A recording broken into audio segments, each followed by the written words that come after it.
इसी तरह गुरुदेव की चरण धूली अपने मन के दर्पण में लगाकर फिर प्रेम के आंसुओं का जल गिराओ, मन का दर्पण निर्मल हो जाएगा। और इसीलिए तुलसीदास जी यहां कहते हैं, श्री गुरु चरण सरोज रज रज सुधार कर, किसके लिए? निज मन मुकुर सुधार। अपना मन रूपी दर्पण ठीक कर लें और अपना मन जैसा होगा वैसा ही चेहरा दिखाई देगा। तो मन पवित्र हो जाए। निर्मल मन जन सो मोहि पावा। निर्मल मन जिसका होता है उसे भगवान मिलते हैं। तो मन की निर्मलता से मिलते हैं भगवान, और गुरुदेव की कृपा से होता है मन निर्मल। तो यहां से श्री तुलसीदास जी हनुमान चालीसा आरंभ करते हैं। यह मन पवित्र क्यों कर रहे हो? वर्णो रघुवर विमल यश विमल जस जो दायक फल चार। गुरुदेव की चरण रज का अंजन बनाकर, ज्ञान वैराग्य की आंखें पवित्र करके, गुरुदेव की चरण धूलि से मन रूपी दर्पण को पवित्र करके, मैं श्री राम जी के चरित्र का वर्णन कर रहा हूं। वर्णौ रघुवर विमल जस। अच्छा एक बात बताओ, हनुमान चालीसा में तो हनुमान जी की महिमा ही गाई गई, पर वर्णौ रघुवर विमल जस कह रहे मैं राम जी का पवित्र यश वर्णन कर रहा हूं। राम जी का यश वर्णन कर रहे हैं और महिमा हनुमान जी की गा रहे हैं। क्यों? तुलसीदास जी बोले मैं हनुमान जी का स्वभाव जानता हूं, वैसे आएंगे ही नहीं बुलाने पर। एक ही है कारण उन्हें बुलाने का। ये कहो वर्णो रघुवर विमल जस। हम राम जी के गुण गा रहे हैं, राम जी का पवित्र यश गाना चाहते हैं, तो हनुमान जी तुरंत आ जाएंगे। क्यों आ जाएंगे? क्योंकि रामचरित सुनीवे को रसिया। रामचरित सुनीवे को रसिया। राम लखन सीता मन बसिया। राम लखन सीता मन बसिया। राम लखन सीता मन बसिया। वर्णौ रघुवर, और राम जी का नाम दिया यहां रघुवर।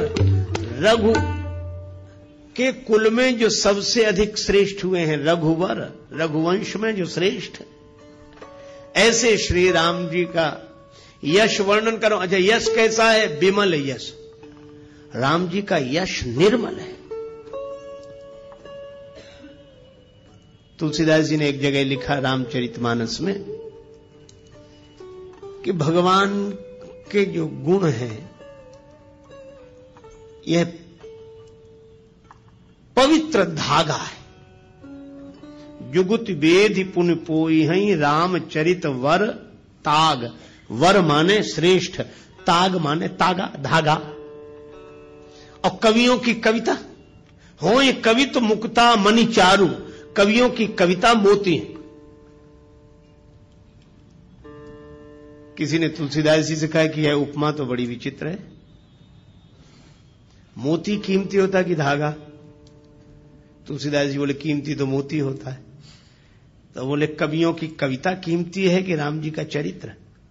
तुलसीदास जी बोले राम जी का चरित्र। राम तुम्हारा चरित्र स्वयं ही काव्य है, कोई कवि बन जाए सहज संभाव्य है।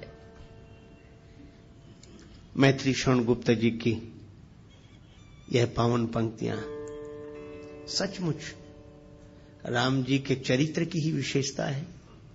ठीक है, तो कवियों की कविता को मोती क्यों बनाया आप? राम जी के चरित्र के प्रेरक प्रसंगों को मोती बनाते और कवियों की जो श्रृंखला आई है कविता की उसको धागा बनाते। तुलसीदास जी बोले हमने जानबूझकर नहीं बनाया। क्यों? बोले मोती भले ही कीमती हो लेकिन मोती की माला बनानी पड़ेगी तो मोती में छिद्र करना पड़ेगा। अब मैं राम जी के चरित्र को मोती की उपमा कैसे दे दूं, क्योंकि हमारे राम जी के चरित्र में तो कहीं छिद्र है ही नहीं, इसलिए मैंने मोती नहीं बनाया। हाँ, राम जी का चरित्र धागा है और यह धागा इतना अनंत है कि चाहे जितनी कवियों की कविता रूपी मोती इसमें पिरो दिए जाएं, पर इस धागे का कभी अंत होने वाला नहीं है। हरि अनंत हरि कथा अनंता। राम जी का चरित्र ऐसा पवित्र चरित्र है, तुलना नहीं करनी चाहिए, कोबड़ छोट कहत अपराध हो, पर राम जी अपने आप में अद्वितीय हैं। निरुपम न उपमा आन राम समान राम निगम कहें। भगवान श्री राम से गुरुदेव विश्वामित्र जी ने कहा कि राघवेंद्र इस शिला को चरण छुलाओ, इसका उद्धार होगा। चरण कमल रज चाहती कृपा करहु रघुवीर। राम जी ने कहा गुरुदेव आपके आगे, आप तो हमारे भी गुरु जी हैं, आप चरण छुला दें। गुरु जी बोले बात बड़े छोटे की नहीं है, मैं तुम्हारा गुरु हूं, मेरी बड़ी महिमा है, तुमसे भी बड़ी महिमा है, लेकिन अपने अपने विभाग की बात होती है।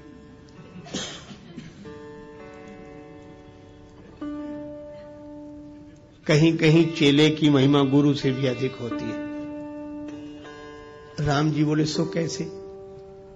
आपने तो मुझे भी ज्ञान दिया है। बोले बात ज्ञान की नहीं है राम, सुनो।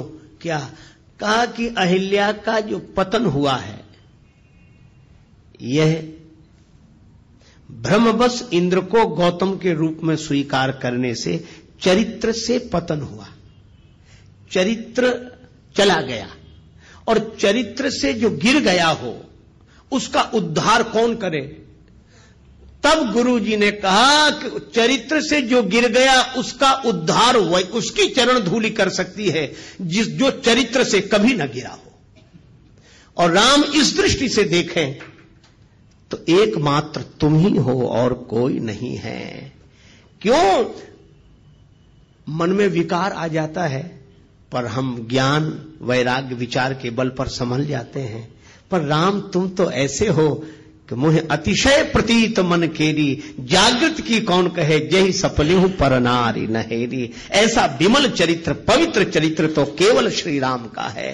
राम तुम्हारे जैसा कोई चरित्रशील नहीं, इसीलिए मैं कहता हूं कि जो चरित्र से गिर गया है उसका उद्धार होगा तो तुम्हारे जैसे चरित्रशील की चरण धूलि से ही होगा। इसलिए चरण कमल रज चाहती कृपा करहु रघुवीर। राम जी जैसा निर्मल चरित्र, पवित्र चरित्र दूसरा नहीं।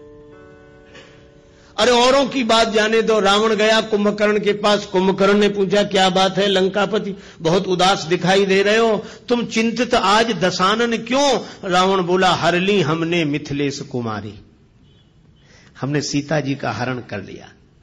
तुम चिंतित आज दशानन क्यों, हर ली हमने मिथिलेश कुमारी। कुंभकर्ण बोला अधिकार किया तुमने उन पर? रावण बोला लखती ही नहीं वह और हमारी, वे हमारी ओर देखती तक नहीं। तब तुम एक काम करते, क्या महात्मा बन गए, उनका हरण कर लाए, तो राम जी का रूप बनाकर परमात्मा बनकर अधिकार पा लेते। नकली ही तो बनना था। रावण बोला कि बड़ी कठिनाई है। क्या? तब राघव ही न बने तुम क्यों? कुंभकर्ण ने पूछा। रावण ने उत्तर दिया इसमें हमको भय भैरव भारी, जब राघव रूप लगा बनने तब मातु समान लगी पर नारे।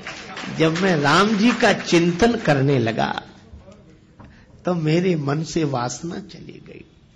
ऐसा पवित्र चरित्र है राम का।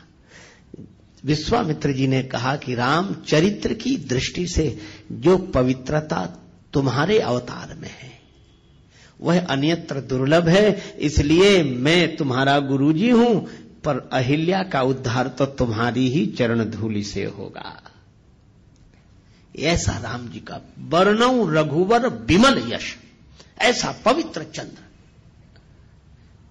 देखो चंद्र कितना भी ऊंचा रहे पर फिर भी कलंक है, कलंक लगा है चंद्र में, घटता बढ़ता रहता है। लेकिन हमारे रामचंद्र ऐसे चंद्र हैं जो निष्कलंक चंद्र हैं, जिनमें घटने बढ़ने की घटना नहीं होती, सदा एक रस निर्मल पवित्र चंद्र श्री रामचंद्र हैं। तुलसीदास जी कहते हैं ऐसे राम जी का यश वर्णन कर रहा हूं। कैसा है यश का? वर्णौ रघुबर विमल यश, राम जी का चरित्र विमल है। अच्छा, तो ये मन को क्यों सुधार रहे हो? निज मन मुकुर सुधार का कि पवित्र चरित्र का वर्णन पवित्र मन से ही किया जा सकता है। सो न होय बिनु विमल मति मोहि मति बल अति थोर। तो ये पवित्र मन हो जाए तो कैसे होगा? बोले पहले मन पवित्र हुआ, श्री गुरु चरण सरोज रज निज मन मुकुर सुधारी, वर्णौ रघुवर विमल जस। मैं राम जी के पवित्र यश का वर्णन करना चाहता हूं, इसलिए श्री हनुमान जी मेरा मन निर्मल कर दो। किसी ने पूछा क्यों करना चाहे तो क्या फायदा है? आजकल तो बड़ी कठिनाई है, बिना फायदे के आदमी कुछ करता ही नहीं है। किसी से कहो भजन करो, करें तो क्या फायदा? अच्छा, बहुत सी चीजें हैं। एक आदमी ने हमसे बार बार कहा, बहुत तंबाकू गुटखा खाते थे, बार बार मुंह भरने, फिर कहें आप भजन की कहते हो क्या फायदा? बोले आप जब जब भजन की कहते हो हमें तो बड़ी परेशानी लगती, करें क्या फायदा? हमने कहा अच्छा एक बात बता दो, तुम ये बार बार तंबाकू गुटखा खाते हो, इससे क्या फायदा? सो बोले कहे तो ठीक रहे, फायदा तो कुछ नहीं। हमने कहा फिर क्यों? बोले आदत पड़ गई। तो हमने कहा कि बिना फायदे के ये खा सकते हो, बिना फायदे की सोचे ये सड़ी गली चीज खा सकते हो, तो क्या भगवान का भजन बिना फायदे की सोचे नहीं कर सकते हो? छोड़ो फायदे की मत सोचो, तुम तो भजन करो, और जिस दिन इसमें रस आ जाएगा उस दिन फायदे की नहीं सोचोगे, भजन किए बिना रहा नहीं जाएगा। लेकिन इसका यह अर्थ नहीं कि फायदा होगा नहीं, जरूर होगा, लेकिन फायदे की तरफ मन मत ले जाओ। तुलसीदास जी से किसी ने पूछा कि आप राम जी का विमल यश गा रहे हैं, क्या फायदा, क्या मिलेगा? तुलसीदास जी बोले क्या नहीं मिलेगा? जो दायक फल चार, ये चार फल प्रदान करेगा, धर्म अर्थ काम और मोक्ष। राम जी का चरित्र गाने वाला। देखो जब व्यक्ति बोलता है ना, दिमाग से बोलता है, कोई बात कहता विचार दिमाग से, लेकिन जब कोई गीत गाता है तो दिल से। ये गीत हृदय के अधिक समीप है, विचार बुद्धि के समीप है। तो जब कोई गाता है तो हृदय से। और मैं आपसे कहूं कि राम जी का गुण कोई हृदय से गाएगा, और जब हृदय राम जी के गुणों से भरा हुआ होगा, ऐसे आदमी के द्वारा अधर्म कभी हो ही नहीं सकता। जब होगा धर्म ही होगा। तो यह राम कथा का गाना और सुनना व्यक्ति को धर्म से जोड़ता है। धर्म, अर्थ, भगवान के गुण गाने वाला, सुनने वाला, उसके जीवन में अर्थ रहेगा ही। क्यों रहेगा? क्योंकि भगवान नारायण है, और जो भगवान के गुण गाएगा, भगवान के चरण कहां आ जाएंगे? उसके हृदय में। ये यही कथई स्नेह समेता, कहीं हई सुनी हई समुझ सचेता, होई हई राम चरण अनुरागी, कलिमल रहित सुमंगल भागी। भगवान के चरणों का अनुराग उसके मन में आ जाएगा, तो भगवान के चरण कहां आ जाएंगे? उसके हृदय में, उसके जीवन में। और जब मैं आपसे एक बात पूछता हूं, लक्ष्मी जी को दुनिया भर में ढूंढो, कहां मिलेंगी? भगवान के चरणों में। भगवान नारायण के चरण दबाते हुए ही तो लक्ष्मी जी मिलती हैं। इसीलिए जो भगवान के गुण गाएगा उसका जीवन धर्ममय हो जाएगा। जो भगवान के गुण गाएगा, सुनेगा और भगवान के चरण उसके मन में आ गए तो भगवान के उन चरणों की सेवा करने के लिए लक्ष्मी जी अर्थ बनकर उसके जीवन में आ जाएंगी। धर्म, अर्थ। और जो राम जी के गुण गाकर ऐसे मस्त हो जाए कि उसकी कोई कामना न रहे, प्रेम में भर जाए। विभीषण जी ने यही कहा कि लंका का राज्य पाने की वासना पहले थी, उर कछु प्रथम वासना रही, प्रभुपद प्रीति सरित सो वही। आपका प्रेम उमड़ गया तो अब वो भी इच्छा नहीं रही, हमें कुछ नहीं चाहिए, कुछ नहीं चाहिए, हमारी कोई इच्छा नहीं, कोई कामना नहीं। भगवान ने कहा कि तुम्हारी कोई इच्छा नहीं, पर अब हमारी इच्छा हो गई। तुम निष्काम हो गए तो हम सकाम हो गए, अब हमारे मन में इच्छा है। यद्यपि सखा तव इच्छा नाही, मोर दरस अमोघ जग माही। तो भगवान के मन में भक्त की इच्छा पूर्ण करने की इच्छा हो जाए तो उसकी कौन सी कामना ऐसी होगी जो पूरी ना हो जाए, वह पूर्ण काम हो जाएगा। इसलिए धर्म, अर्थ, काम, और जो भगवान के अनुराग में डूब गया है उसे जगत का राग बांध नहीं सकता। इसलिए मोक्ष तो उसको सहज प्राप्त हो गया। वर्णौ रघुवर विमल जस जो दायक फल चार। यह हनुमान चालीसा के दोहे का आशय। श्री गुरु चरण सरोज रज, निज मन मुकुर सुधारे। मुकुर माने दर्पण। वर्णौ रघुवर विमल यश, जो दायक फल चार। अच्छा, जब यह सब जानते हो तो राम जी के गुणों का वर्णन शुरू करो। चारों फल मिलेंगे, करो शुरू। तुलसीदास जी बोले भगवान का यश है विमल, और बुद्धि भी कैसी चाहिए? विमल सो न होय बिनु विमल मति, मोहि मति बल अति थोर। करहु कृपा, सब कृपा करो मुझे पवित्र बुद्धि की प्राप्ति हो जाए। तो अब किससे कृपा की याचना कर रहे हो? तुलसीदास जी बोले बुद्धिहीन तनु जान के, सुमिरो पवन कुमार। यह शरीर बुद्धिहीन है, शरीर तो है पर इसमें समझ नहीं है, इसीलिए हनुमान जी का स्मरण करना। अच्छा, बुद्धि नहीं है तो हनुमान जी से क्यों मांग रहे हो? बोले इसलिए हनुमान जी बुद्धि के भंडार हैं। बुद्धिमताम वरिष्ठम और ज्ञानी नाम अग्रगण्यम। ज्ञानियों में अग्रगण्य हैं, बुद्धिमानों में सर्वश्रेष्ठ हैं। तो जो बुद्धि के भंडार हैं, है ना, जो जिस चीज का भंडार हो उससे वही चीज मांगी जाती। हनुमान जी आप बुद्धिमान हैं, आप बलवान हैं और आप विद्यावान हैं, इसलिए तीनों चीजें हमें दे दो। बल बुद्धि विद्या देहु मोहि, हरहु कलेश विकार। बल भी चाहिए, बुद्धि भी चाहिए, विद्या भी चाहिए, है ना। देखो, तलवार चलाना आना चाहिए, पर चलाने के लिए तलवार भी तो चाहिए। तो विद्या का उपयोग करने के लिए बुद्धि चाहिए, पर बुद्धि जिसका उपयोग कर सके ऐसी विद्या भी तो चाहिए। तो बुद्धि और विद्या दोनों।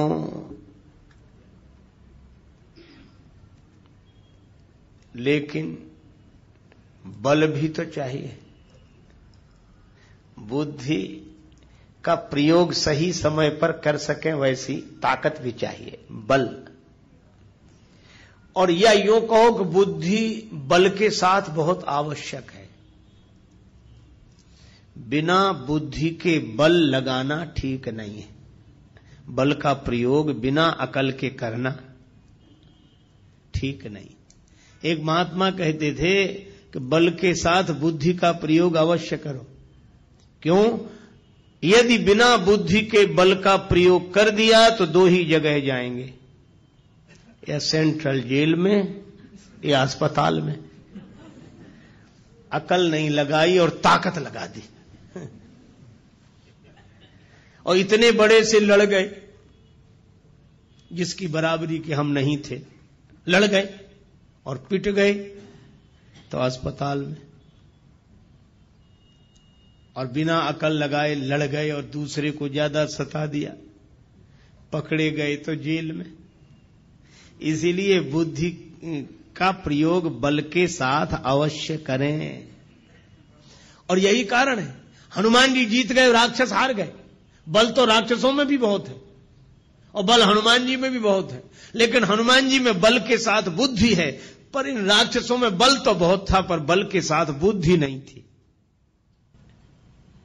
बुद्धि होती तो बल होने के बाद भी क्या यह दुर्दशा होती जो हुई? इसीलिए बल के साथ बुद्धि, और बुद्धि बल दोनों हो पर विद्या हो।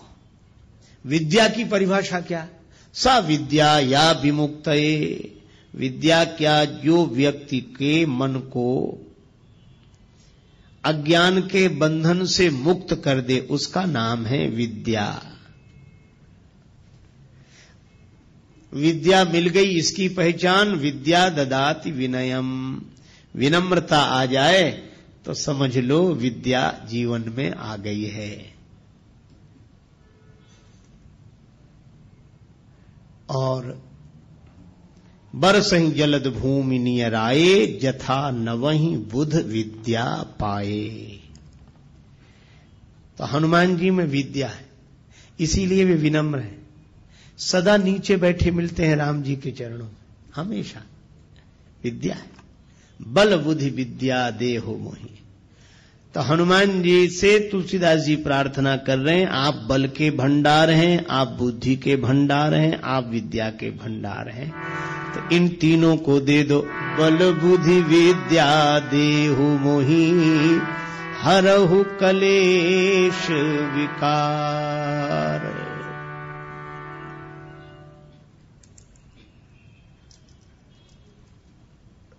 देखो, कलेश दूर हो जाए। राग द्वेष ये कलेश है। अभिनिवेश, अस्मिता, अविद्या, अविद्या, अस्मिता, अभिनिवेश, राग द्वेष, यह 5 क्लेश हैं योग शास्त्र के अनुसार। ये क्लेश मिट जाएं, विद्या होगी तो अविद्या नहीं होगी, विनम्रता होगी तो अस्मिता नहीं होगी, वैराग्य होगा तो अभिनिवेश नहीं होगा, और ज्ञान वैराग्य जब होंगे तो न राग होगा न द्वेष होगा। ये 5 क्लेश मिट जाएं। बल बुद्धि विद्या देहु मोहि, हरहु कलेश और विकार, काम क्रोध मोह, लोभ मोह मद मत्सर। इसी तरह गुरुदेव की चरण धूली अपने मन के दर्पण में लगाकर फिर प्रेम के आंसुओं का जल गिराओ, मन का दर्पण निर्मल हो जाएगा। और इसीलिए तुलसीदास जी यहां कहते हैं, श्री गुरु चरण सरोज रज रज सुधार कर, किसके लिए? निज मन मुकुर सुधार। अपना मन रूपी दर्पण ठीक कर लें, और अपना मन जैसा होगा वैसा ही चेहरा दिखाई देगा। तो मन पवित्र हो जाए। निर्मल मन जन सो मोहि पावा। निर्मल मन जिसका होता है उसे भगवान मिलते हैं। तो मन की निर्मलता से मिलते हैं भगवान, और गुरुदेव की कृपा से होता है मन निर्मल। तो यहां से श्री तुलसीदास जी हनुमान चालीसा आरंभ करते हैं। यह मन पवित्र क्यों कर रहे हो? वर्णो रघुवर विमल यश, विमल जस जो दायक फल चारि। गुरुदेव की चरण रज का अंजन बनाकर, ज्ञान वैराग्य की आंखें पवित्र करके गुरुदेव की चरण धूलि